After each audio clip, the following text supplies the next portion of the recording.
Spoken mate, I haven't thought about flying for a long time. I haven't dreamed of that moment when I was alone above the clouds for a long time. I haven't dreamed of waking up in a room surrounded in blue and green grass for more years than I could dream of remembering. I haven't walked back into the past or scratched on the doors of my origins, where it all came from, since I held up that cape for the last time. Return to Kent Town 10th Year Anniversary Edition is a revised version of Andy N's first poetry book. The book can be purchased from Amazon and it contains numerous additional material. Spoken Label. Hi, it's Andy N from Spoken Label. Thank you today for streaming or downloading another episode of Spoken Label.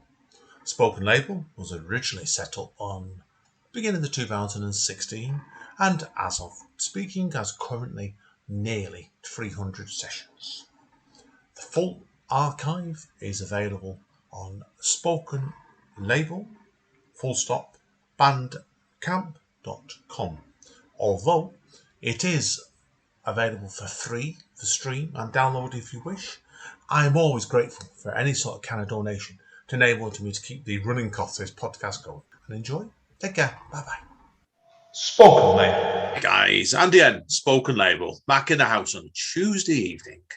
Yeah, I'm still having laptop trouble at the moment. Everyone's followed the last podcast before this, but hopefully it'll behave itself tonight. Got a lovely lady with me tonight, and I don't know if she remembers this, but I first met her, I think it was last year actually, through a night that Tasha Tingle and Maria Byrne were running out, which I don't know if it's still going actually. And she came over to Speak Easy recently and blew me and Amanda away with the wonderful Tom Stocks. So, and I knew from chatting to Carla, who's with me today, Carla Meller, I knew she had a collection out, so I wanted to have a chat to her about it and various other things.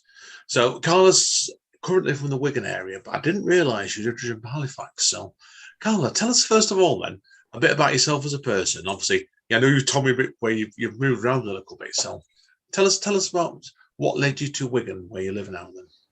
Yeah, so I'm half bred in Sorby Bridge, which is near Halifax. It's Hebden Bridge's very less glamorous sister. It's not quite as nice as Hebden Bridge. I lived near Hull for a few whiles as well for my sins. I've lived in London, then on to Manchester, and then Wigan, of all the places to end up. Yeah. What made you move to Wigan then? Because I've certainly like it's a new interesting. I mean, for anyone that's thought of buying a house in Manchester, I think they'll understand why I moved to Wigan.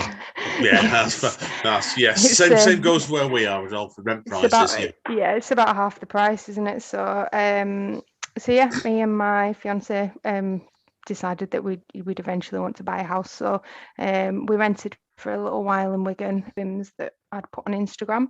We were just talking like just a couple of lines, no structure or anything, just I might have a thought about something and I'd write a few lines and pop it on there.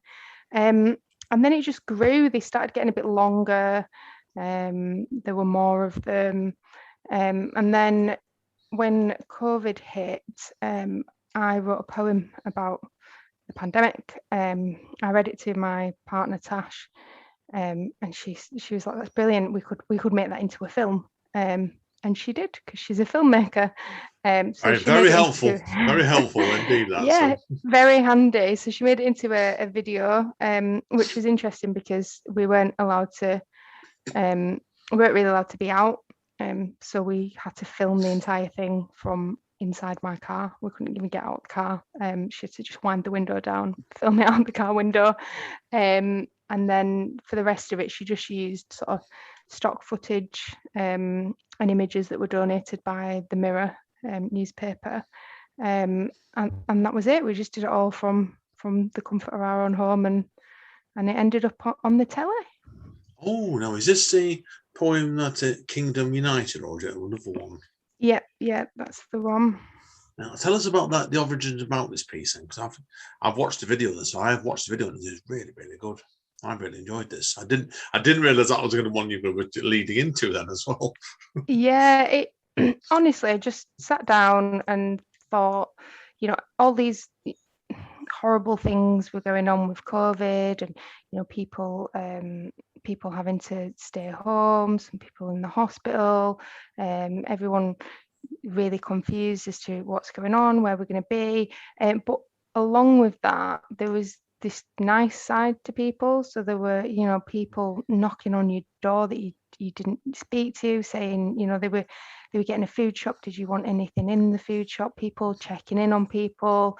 A bit of a wartime kind of feel at the beginning, and that was the area that I really wanted to focus on. It was about the people of COVID rather than the big bad COVID. So yeah, I just wanted to write about the sort of the nice things that were coming out of the back of it, really. Yeah, of course. And I know, obviously, since then it's led into other poems for you as well, hasn't it? And I know you've had something done for BBC and CBeebies. Well, tell us about that next time, because I didn't know about this. So I read your bio before, actually. So yeah, so my partner Natasha, who sorry, she created the video for Kingdom United. The BBC reached out to her saying that they loved it, and they'd like to do something similar for kids. How are kids feeling during the pandemic? What's happening for them? So we did 2 for the CBBC age, which I think it's like sort of 6 to 12 maybe, and then the CBeebies, which is you sort of 2 to 6, your really young kids, on what it felt like for them. It's as close to ever doing a kids TV presenter voice as I think I'll ever get. But yeah, it was good. It was really interesting. A lot of sort of fun research with my numerous nieces and nephews, asking them how they were feeling about it and sort of getting their point of view. They're actually in the films as well. I've managed to squeeze them in there. So brilliant. Yeah. Brilliant. Obviously, I don't want to go too much into your day job, but obviously, like, it's obviously, I know you told me before, I know you work in marketing for the day job. Did this sort of marketing skill? Who's going to listen to it? It's the same with, when you're performing, you stand in front of an audience and you know whether there's, you might have one poem that you think absolutely not for this audience. They're going to hate that. So I guess it's just about knowing your audience, really.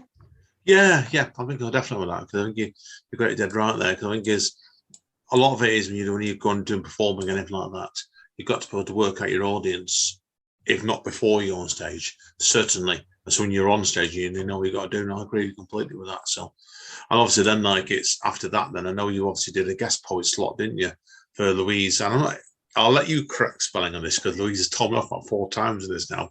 Louise Facaselli, is it? Or Fazakerley. Spoken, mate. So yeah, I did a guest slot for Louise Fazakerley for her Bird Street book launch. So that was in 2020, and it was a virtual book launch because of COVID.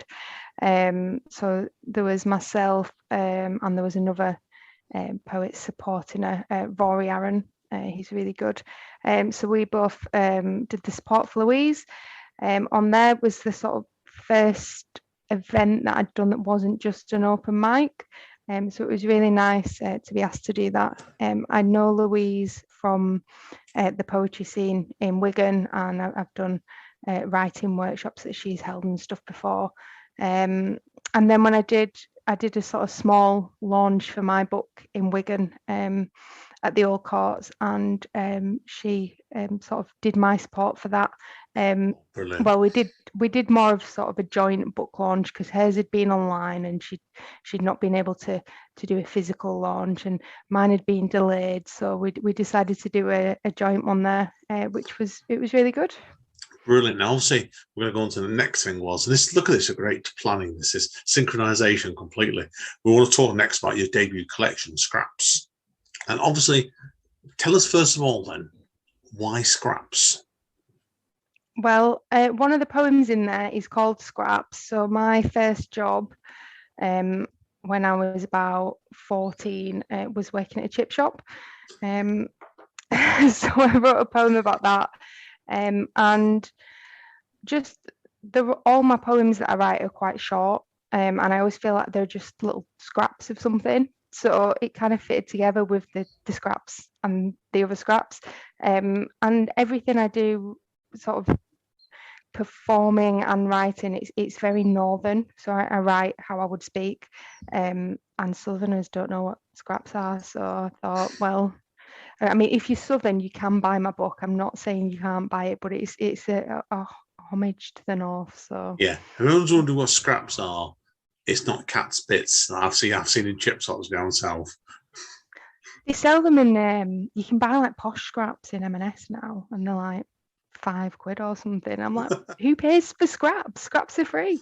Yeah, scraps have become middle class now by the looks of it. Oh, that's crazy, isn't it? The thing, like, I've never worked in shipping, but certainly, like, I know from when I was younger, he's better go and chip and ask for scraps yourself. I've had it before now, and it's just like, I can't get my head around it. It's middle class, but you are right. I've seen it. They shouldn't be chargeable, should they? Definitely not. No. I always remember with cat's bits. You always consider a chip shop down on the coastline like Brighton and Bournemouth, which is very similar in a way. The first time I went in there with my brother thought it was actual cat's bits. Yeah, I've never heard of that. Is that what they call them? Cat's bits? Yeah, cat's bits is basically the same. It's not right, that, is it? It's a bit weird.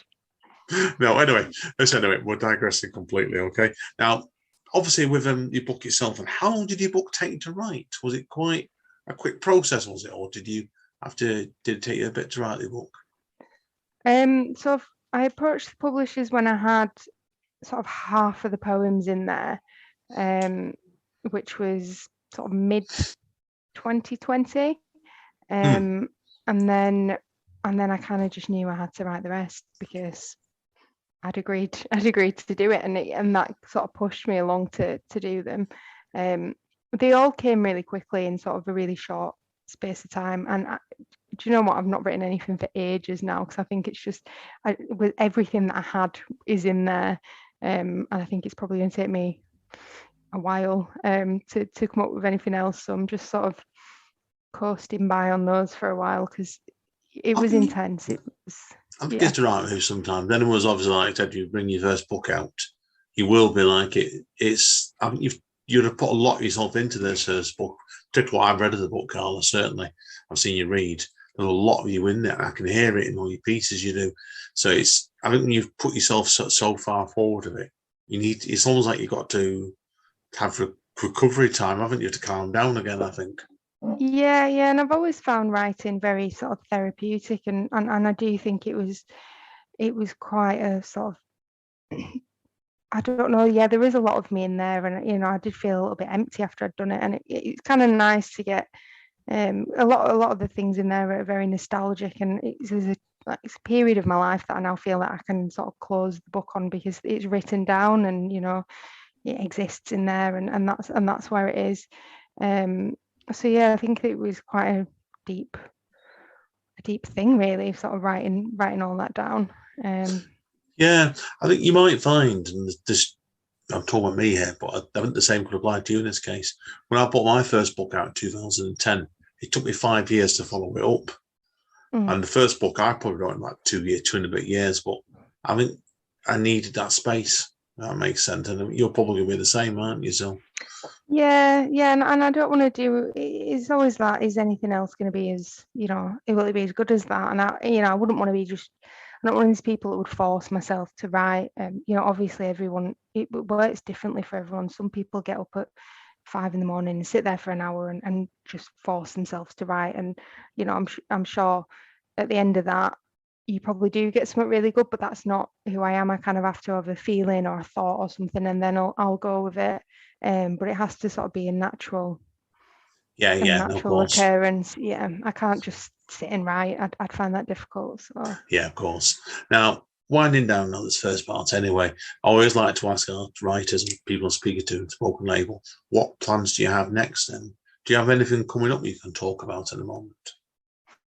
Yeah, so myself and my partner Natasha were made residents, artists in residence at Wigan Steam, which is like an arts hub in Wigan. They do loads of workshops for kids, and they do like lampshade making and loads of cool stuff. And that it's a really cool place to do like coding for kids and arts and crafts and stuff. So I think it was 2020 when we found out that we'd been successful on that. And as with COVID, it's just delayed everything. But we are just finishing off a poetry film that we're doing for that. So that'll be out in the world soon. So that's been really interesting to work on. Other things coming up, I'm doing a headline slot at Verbose in. Oh, yeah, how brilliant! Yeah, in Manchester. Well, is it Salford? Is it Manchester? Oh, I think where Verbose is borderline because it's just on the other side of Salford Crescent train station. So it is, yeah. Really Salford, but I think it's borderline, right? So yeah. I think 5 years ago it would have been Salford, and now it's Manchester. But yeah, I'm doing that at the end of the month. I think it's Monday the 31st. So I'm really looking forward to that. Just looking to get back into doing more performances, really. Now that life's returning to a little bit more of normality. Just get into that. Yeah. Are you still carrying on your night with Tom Stocks at the moment as well? Yes. So we co-run, although I would say Tom does 80% of the hard work, to be honest. I'll hold my hands up there. We co-run a night called, an afternoon called Mike at the Mill in Leigh. So the next one is actually next Sunday. Well, this podcast will go out after that. I can tell you that. Okay. Well, it's going to be sort of bi-monthly? Every other month. Yeah. So one Sunday every other month. There is an Instagram page for that, which is Mike at the Mill, for anyone that's interested in going. But yeah, that's something that we've started up recently that it seems to be doing well so far. So yeah, I'm enjoying it. It's good. Brilliant. Okay, then to conclude, then how like that would conclude tonight. Obviously, if people want to find out more about you, Carla, where do you recommend they go? So I've got a website which is my full name, Carla Mellor, Carla with a C. .co.uk. I'm on Instagram as Poetry for the People, and I'm on Twitter as Poetry for People. If you'd say it how you were Yorkshire, because I didn't have enough characters on there, so it's written like an old Yorkshireman would say it, really. But yeah, I'm on there. Oh, brilliant. Okay, then what we'll do, Carla, we'll take a quick break and let you get composed, okay? To read out a few poems just in the second half. I'm looking forward to this. So thank you again, Carla. It's been a pleasure talking to you today, despite the hiccups we've had during this. But anyway, hang around, guys. We'll see you in a minute. Spoken Label. Hi, guys. Yes, I am still here with the wonderful Carla Mellor. Carla is now going to share a variety of pieces from her wonderful collection. Over to you, Carla. Thanks. So I'll start off with one that is about my ADHD, which is one reason why all my poems are very short, because I don't have a massive concentration span.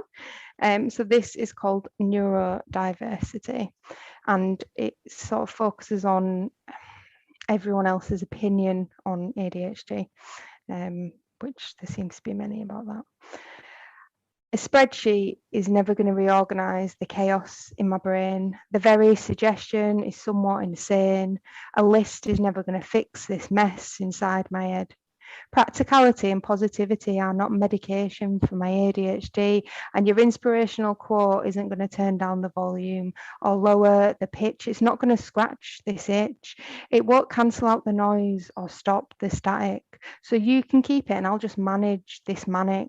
Green tea and meditation aren't a massive revelation. They're both bloody ancient, been going round for generations. So stop acting like you're doing me a favour.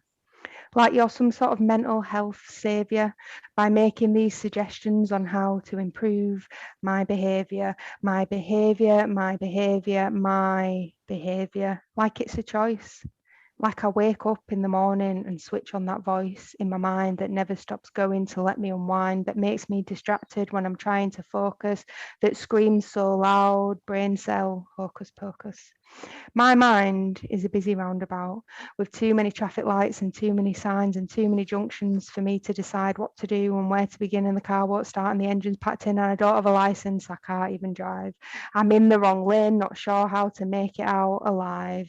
So thanks for the pointers and the tricks and tips I've already read up on and tried and then quit because your spreadsheets are boring and your green tea tastes like crap. So I'll stick with my neurodiversity and just try not to crash. Thank you. Excellent. Tremendous. Great start, that one, Carla. I think you read that one out of Speakeasy, if memory's correct. It does ring a bell with that one. Yeah, I think I might have done. It's a good one to perform because it's a bit of an angry poem. So yeah, I always like it. I think you always find performing poets. I'm sure you'd agree with me. And it's like anger usually. Or no, I don't always do with anger. I think passionate is the word, isn't it? Something you get your teeth into, right? So. Yeah. Okay, on to number 2 then, when you're ready. Okay, so this is a bit of a sort of softer one, I guess. So this is about my granddad, who passed away when I was about 21. There are a number of different song titles in here, so well done if you can spot them all. He just really liked karaoke, so I wrote a poem about it. So this is called Karaoke Granddad. You were obsessed with karaoke, shelves of books, handwritten lyrics in your military cursive, a sea of cassettes all perfectly labelled in alphabetical order. You time-stamped every recording, testing, 1, 2, 3, every time I came round for tea. In your attic where my mum used to sleep, you'd tell me, when she was small, like me, grandchild, one of so many, I lost count. Yeah, he's my cousin. She is too. It never stopped, just grew and grew. Not one of us could fucking sing. All tone deaf, if anything. My sister sang, everything I do it for you. And it were true, because she did. And I was 3 steps to heaven, Viva España, it's my party and I'll cry if I want to. Daydream, believer. And I always sang the word instrumental. And you were, will you still love me tomorrow? And I always did. Followed by you were always on my mind, and you are. Finished off, we're top of the world. And I aren't religious, but that's where I think of you now. And we laughed when you'd pop round to ours every now and again with a cassette of you singing all your tunes, impeccably labelled Benny 98. And I've got a Walkman, Grandad. I listen to you sometimes, and I forgot you had a lisp. And now when you'd mess up, you'd say, start again, Ben. And it brings a tear to my eye every time, because you're singing my life. 1, red, red wine. 2, greatest love of all. 3, never be anyone else. 4, poetry in motion. Instrumental, instrumental, instrumental. I think of you when it's Saturday night and I'm at the movies, or when I walk the streets of Manchester listening to the rhythm of the rain. When times are good and I feel like it's a wonderful world, I swear I can see you on the corner of any and every road, pulling up in your blue Volvo, packed full of grandkids. You were king of the road. We were 2 to a seatbelt and the little ones sat in boot, fingers sticky from jam butties and orange juice, ducking down when police cars passed as you blasted out the carpenters and explained to us that health and safety is just for people with no common sense. And I know fuck all about history, biology, or the French I talk, but I do know how to make a Belting roll up and pour a cracking pint of Guinness, and I reckon you'd have preferred that, to be honest. And I swear I can feel you stand by me when I'm sitting on the dock of the pier, because I live in Wigan and there's no bays here. And in answer to your question all those years ago, yeah, Grandad, I'll save the last dance for you. Thanks. Oh, beautiful, really touching. I like the bit where it's a great page anyway, but I love the word you kept repeating, instrumental, and almost like it was like part of the rhythm of the piece. It added an awful unusual flavour to it. That was really touching. I genuinely used to think it was one of the words, you know, when you sing karaoke and it comes up on the machine and it says instrumental, and I used to always sing it, but depending how long the instrumental was, I used to see how long I could hold the word instrumental for. Oh my God. And when you don't have a nice singing voice, it's not something anyone needs to hear. But yeah. Yeah, I used to be able to hit really high notes, and I don't know if you wouldn't know this, but I used to front a goth metal band when I was in my early 20s. Oh, yeah. And my high notes was ridiculous, but I can't do that nowadays. No chance. So, I know, brilliant stuff. Okay, well, less about me, more about you. So, okay, what have you got next for us? What am I going to do? I know which one I want to do, and I'm just flicking through my book now, trying to remember if it's at the front or the back. Let me just have a look. Which is the problem when you've got a book. When you've got them on your phone and you read them from your phone, I always find they're quite easy to sort of go through. But when you've got the book in front of you and you've got so many pages, you panic and think, Oh, yeah, it's done that to me before now. Whereabouts is it? So, I'll tell you what, I'll read scraps because it's the name of the book. Apron on, hair pulled back, peeling spuds right from the sack, oil coats everything and everything sticks to oil. Not much that can't be battered, buttered, drenched in vinegar, radio crackles from the grease in the speaker. For £2.50 an hour, this is where she spends her weekends. Her varnished fingers trace sodium hearts on the metal counter. Make a wish. She blows the grains, her distorted reflection is makeup melting off and teenage pimples protruding through her $3.99 market slap. Wage in a brown envelope and a free bag of scraps to take away for the girl who dreams of flying away like the seagulls could, but they don't, they stay. Hard to muster the courage to be brave enough to escape when even something with wings chooses to stay. Yeah, I like the ending there. Great stuff. Oh, really, really good stuff, that one. Yeah, I got the feeling of scrap straight away. That brilliant. Okay, as I always like to say, big conclusion. Not that I'm putting you under pressure. So, what you got to conclude with for us today, Carla? Let me. So this is not completely based on my job, but it's for anyone that's worked in an office, or that kind of environment.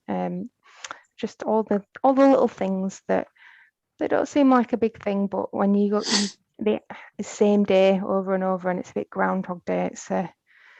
It's about that, really. It's called Suits. When you were small, they told you it's your life. Be an astronaut, musician, pilot, anything you like. But it's 6 a.m. and your phone's beeping. Got to be in early for an 8 a.m. meeting. You wonder if Dolly Parton started her 9 to 5 on the 7:15 train, delayed how many years till you're 65? As you trudge down the platform, you all look the same. Umbrellas at the ready for the Manchester rain, suits and briefcases, stocking-clad legs, queues out the door for Starbucks and Greggs. Crammed in lifts like tin sardines, staring down at smartphone screens, black coffee in mugs that try to be funny, keep calm and carry on. This, do you really need the money? Fluorescent lighting, clicking pens all caged in like battery hens. Does anyone have an agenda? Does anyone really care? Any other business? This is a nightmare. Pie charts and numbers up on a screen. You smile and nod, but you just want to scream. Decades of living, years in education, and you're cornered in kitchen, making polite conversation. Look at the weather. How was the train? You don't give a shit. You're going insane. Every day you seem to know what everyone is having for their tea when they're home. Someone said Darren might be leaving his wife. Why are you so invested in these people's lives? From how many sugars they have in their tea to what's on offer at their local Aldi, the names of their kids, their team for the footy, and what colour sauce they have on their butty. Keith's had a haircut. Dave's got a new tie. What are you doing? What is your life? Acronyms and business speak like blue sky thinking make you seethe. We're in the weeds. Let's car park that idea. Let's take it offline. You need a fucking beer. You imagine them all unzipping their skin and stepping out of their suits, humans within, and they'll talk like normal people and their eyes will light up like they do Friday lunchtime when they're down at the pub. Thanks. Tremendous. What a great way to finish your set up, like Carla. It had a really good flow behind that last piece. I really, really enjoyed that. Thank you. Right.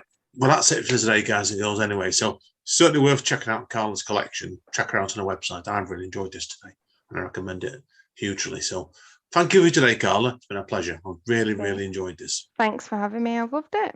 And thanks for your patience as well. Because like, people are wondering, we had a crash during the middle of this, and it caused me no end of trouble. So, but anyway, hang around, Carla. I do need to chat to you off mic as always. But Ellsdon Callis always says at Impact Wrestling, and concluded as always, stay safe and stay over. And we'll see you all next time. Spoken Label.